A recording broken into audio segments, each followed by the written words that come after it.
Un forum économique s'est tenu ce mercredi 19 avril à l'ambassade du Cameroun à Paris. Représentants du gouvernement camerounais, opérateurs économiques, entrepreneurs de la diaspora étaient présents à cet événement axé sur la promotion des opportunités d'affaires sur le sol camerounais. Objectif: séduire la diaspora qui demeure l'un des piliers de l'économie camerounaise.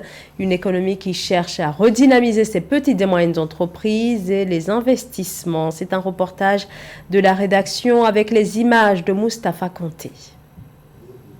Un forum pour redynamiser l'investissement, organisé par le gouvernement, à l'heure où les entrées des investissements directs aux étrangers sont faibles au Cameroun par rapport au potentiel de son économie.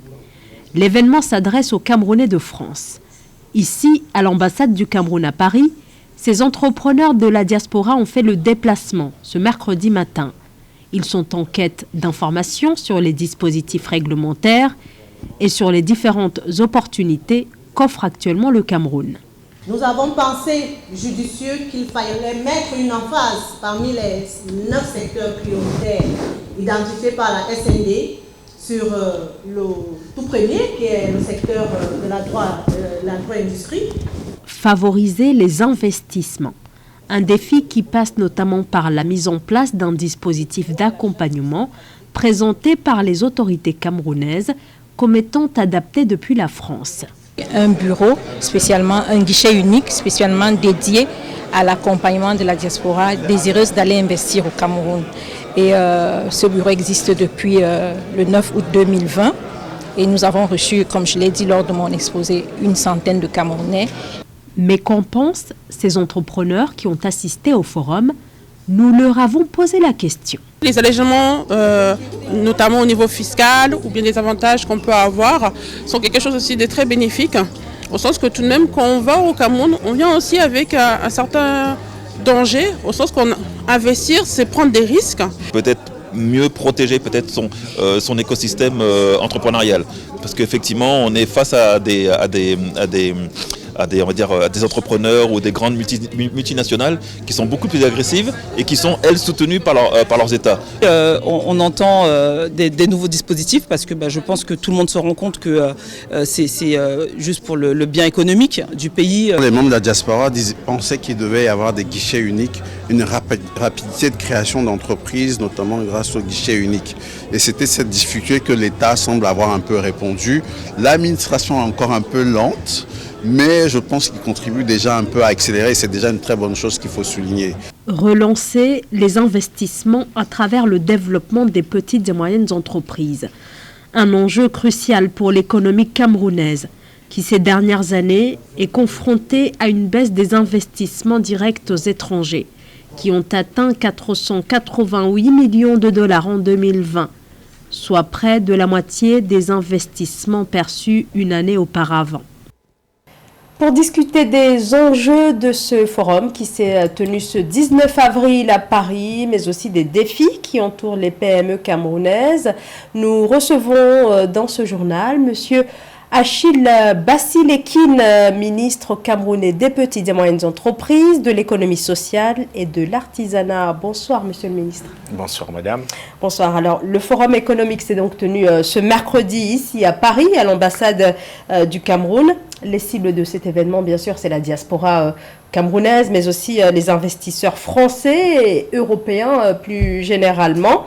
Quel est le constat? Quelles sont les observations qui vous ont finalement conduit, vous et le gouvernement camerounais, à lancer ce type d'initiative? Alors, il faut dire que c'est une initiative qui procède de ce que finalement nous avons, le Cameroun, une terre d'attractivité pour les investisseurs. Le Cameroun, en quelques mots, c'est aujourd'hui non seulement une croissance stable de 4% au moins sur les 20 dernières années. Le Cameroun également, c'est un vivier d'entrepreneurs assez dynamique. Et le Cameroun aussi, c'est un vaste chantier dans lequel de nombreux entrepreneurs peuvent trouver leur place. Et dans ce contexte, nous avons été invités à communiquer au CIAN, le Conseil des investisseurs de l'Afrique. C'était exactement le 18. Nous avons pu faire passer le message de tous les indicateurs qui sont au vert sur le plan économique. On a une inflation qui est maîtrisée. On a un déficit budgétaire qui est en réduction. On a un budget qui a connu une expansion d'1,5 milliard d'euros en équivalent. Pour vous dire, nous culminons aujourd'hui autour de 6 000 milliards, le budget pour l'année 2023.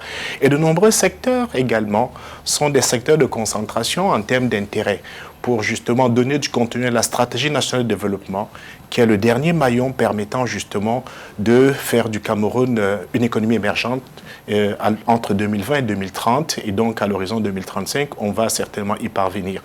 L'intérêt donc de notre participation, c'était d'abord de pouvoir indiquer quels sont les secteurs prioritaires. Au-delà de tous les investisseurs que nous avons rencontrés dans le cadre du CIAN, le forum économique, c'était également de porter en fait ces messages à notre diaspora et à ceux que nous avons rencontrés justement lors du CIAN pour venir le lendemain à ce forum économique du Cameroun pour leur présenter justement toutes ces opportunités en termes d'investissement et de ce que nous avons, le gouvernement, mis en place sous le leadership du Premier ministre du gouvernement, en application de la vision du chef de l'État, ces pistes utiles aujourd'hui pour accélérer la croissance économique de notre pays. Alors, plusieurs mesures ont été initiées pour tenter de faire venir les investisseurs, attirer également la diaspora camerounaise, mais quelles autres mesures vous envisagez afin de lever les obstacles qui subsistent encore, par exemple en ce qui concerne l'obtention des financements? Alors pour ce qui est de l'obtention des financements, il faut dire que il y a quelques jours encore, c'était le 23 mars dernier, le ministre des Finances a effectivement mis sur pied un fonds de garantie pour le financement des chaînes de valeur en matière agricole, piscicole et d'élevage. C'est 200 milliards de francs CFA, pour vous dire, qui justement, en termes de garantie, c'est un fonds de garantie qui permet justement aux petits exploitants, aux promoteurs de PME dans ces secteurs, de pouvoir se retourner nantis de cette garantie auprès d'un certain nombre d'établissements bancaires, justement pour financer leurs projets. Donc là, par exemple, c'est des ressources fraîches qui existent. Et en marge de cela, ce que je peux vous dire également, c'est que nous avons mis sur pied, pour ce qui est de la loi des finances 2023, des dispositifs incitatifs avec une série d'exonérations pour les primo-investisseurs, pour ceux-là qui en fait sont déjà en activité mais qui veulent changer d'échelle, qui veulent passer par exemple de la de la TPE à la PME. C'est 160 milliards de francs en termes de facilitation qui sont offertes. Donc c'est vous dire combien aujourd'hui nous sommes portés à accompagner et à réaliser effectivement tous ces projets. Alors, mais quand on sait que plusieurs PME, petites et moyennes entreprises du Cameroun disparaissent chaque année, faute de moyens, faute de financement, parce qu'il y a ce problème de pouvoir accéder au crédit. Est-ce que ce fonds de garantie va permettre de couvrir la demande qui est extrêmement forte?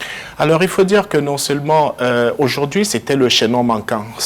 Ce qu'il convient de dire, c'est que nous avons en fait un phénomène de surliquidité dans les banques.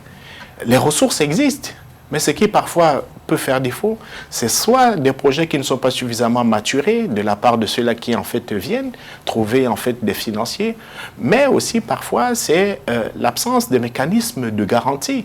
Donc justement, ces dispositifs de garantie qui sont en train de se mettre en place viennent justement couvrir le risque, mutualiser le risque pour que finalement les besoins de financement des porteurs de projets soient satisfaits. Alors à qui s'adresse plus spécifiquement ce fonds de garantie? Est-ce qu'il s'adresse à tout le monde ou bien une partie des PME? Il s'adresse à des porteurs de projets, comme je l'ai dit, dans des secteurs qui ont un effet en fait de levier, un effet catalytique pour accélérer la croissance, aussi bien dans le secteur agricole que dans le secteur en fait de la production agroalimentaire, que dans le secteur de la transformation du bois, dans le secteur du numérique. Il y a tout un ensemble de secteurs aujourd'hui qui, indépendamment, mais ce qui doit être important, c'est la qualité du projet qui est présenté.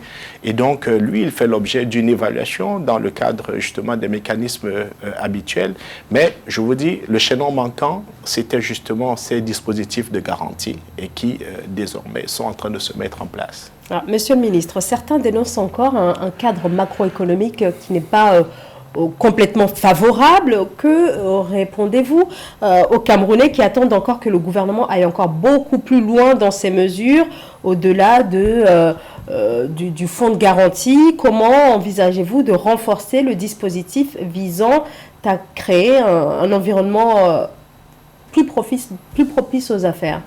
Alors il faut dire que le chantier de l'amélioration du climat des affaires est un chantier permanent. C'est une course, en fait, que le gouvernement mène avec non seulement le concours du secteur privé, mais également dans le cadre de ce dialogue avec le secteur privé. Et chaque fois que nous estimons qu'il y a peut-être des contraintes qui méritent d'être surmontées, c'est dans le cadre justement de ce partenariat public, en fait, de ce dialogue entre le secteur public et le secteur privé que nous apportons des éléments de réponse. Donc aujourd'hui, je peux dire sur le plan institutionnel, par exemple, nous avons réussi à mettre sur pied un dispositif en matière justement de partenariat public-privé qui a permis de lever des fonds pour réaliser certains projets d'envergure. Si vous prenez le cas, par exemple, du barrage de Nachtigal, c'est une initiative assez importante. C'est 1200 millions d'euros qui ont été mobilisés dans le cadre de ces partenariats PPP. Et si le climat des affaires n'était pas favorable, vous n'imaginez pas, en fait, les investisseurs risquaient jusqu'à 1200 millions d'euros. Donc, c'est vous dire combien est-ce qu'aujourd'hui, justement, on a un cadre institutionnel, un cadre du dialogue public-privé qui s'adapte aux évolutions, en fait, de notre temps et pour lesquelles nous sommes conscients de l'urgence qu'il y a à apporter des solutions. Monsieur le ministre, je vous remercie d'avoir répondu à nos questions ce soir. Monsieur Achille Basilekine, ministre camerounais des petites et moyennes entreprises, de l'économie sociale et de l'artisanat. Merci beaucoup. Et merci à vous de nous avoir suivis. L'information continue sur Africa 24.